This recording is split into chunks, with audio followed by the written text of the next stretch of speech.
it will. He gave a workshop about Emil Andre's defense in the streets. Mm-hmm. So Jan, what do you like about Savate? What I like about Savate, first, it's not a longsword. Because longsword is a bit boring and everybody does a longsword. So I like to do other things that few people do. I think it's Savate is funnier, easy to learn. The basics are easy to learn, and yeah, you can just know a few things and really quickly have fun. And I think fun is the beautiful and cooler part of Hema. So let's have fun and not too much technique and theory. Okay, so you do the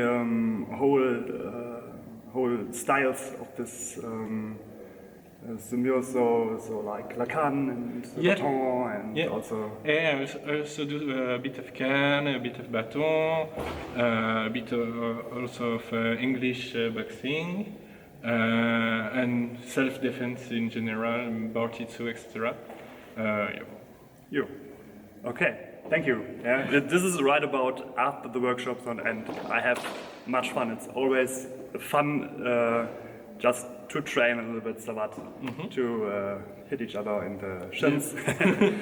So thank you for this and hope to see more of you in the future. Yeah, with pleasure. Bye.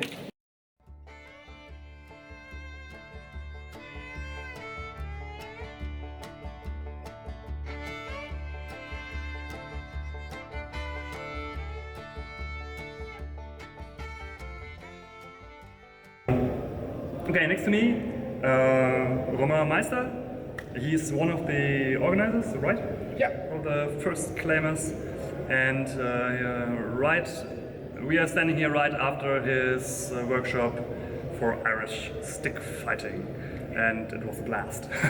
I was very curious about the inside. So tell us a bit about your history. How do you come to Irish stick fighting? So, I started Hema in 2017 when I went to college, and I immediately fell in love with it. And after a few times, I decided to move away from longsword, and I started researching other type of fighting.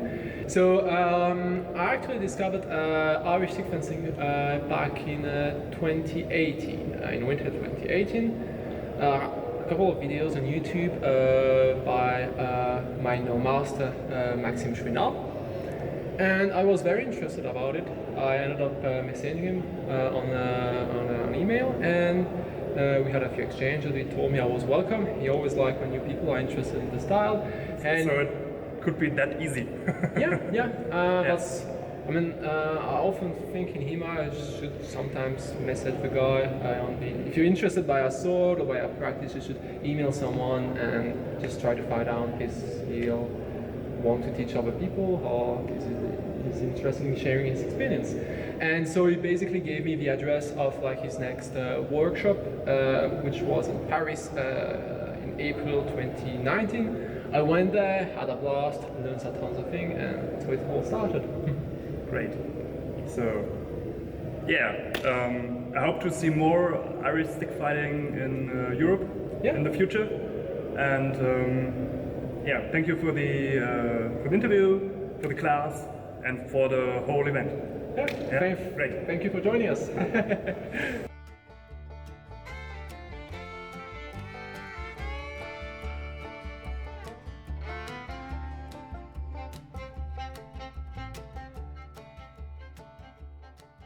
Good. Next to me, Tobias Zimmermann. You may know him for his Chrysler thrust fencing stuff. I would say he's well known, but thank you. So, as I said, he gave a class about thrust fencing in the German tradition. So maybe a little bit commercial. He's on Dijon this year too.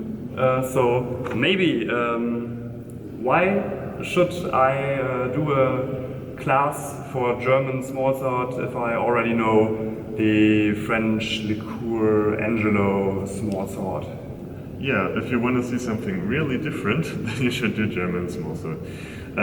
Thing is, the approach is a completely different one. In French smallsword, you have like the whole fleeting thing where you try to avoid blade contact, and it's like kind of natural and elegant. And the German stuff is not natural and not elegant, but it's very efficient and completely different, as I said. So body mechanics are very unique, I would dare to say.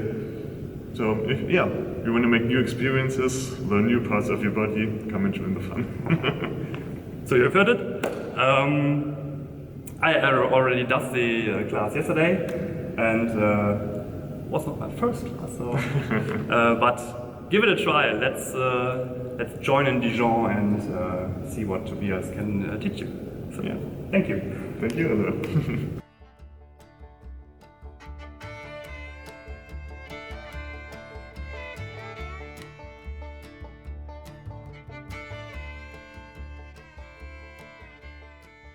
Finally, with me, Mathijs, another organizer of the great event this weekend.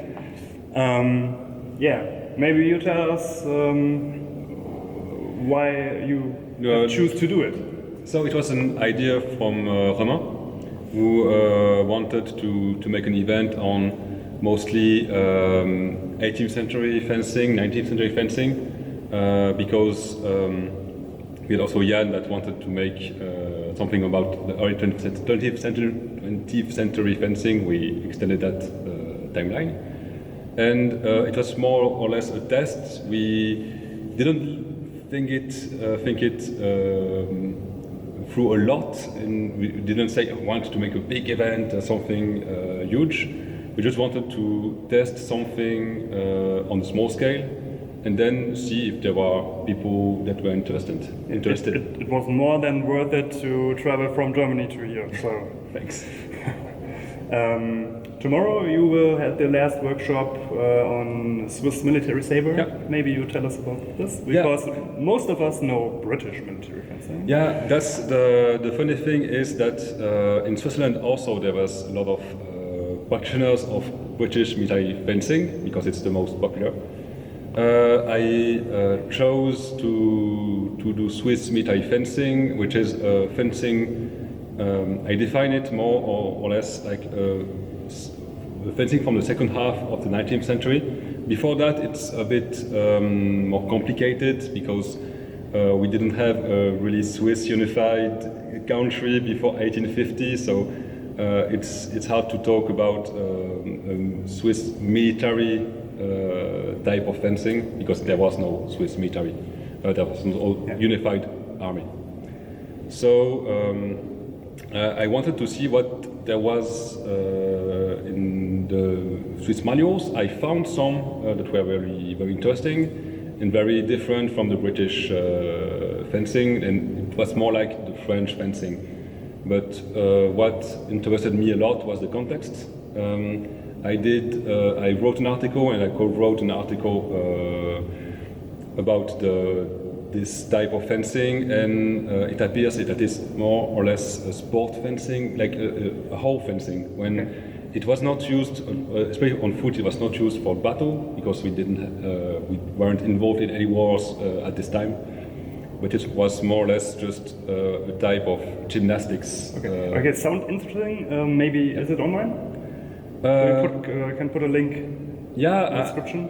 You have the articles were both written in Acta Periodica Duellatorum, so it is hopefully now it is online. It's free, or the access is free. So I can give you the links if you want. Perfect. So I'm even more curious. Yeah. Can't wait till tomorrow. So thank you for the interview, and Thanks. of course thank you too for the great event. Thanks.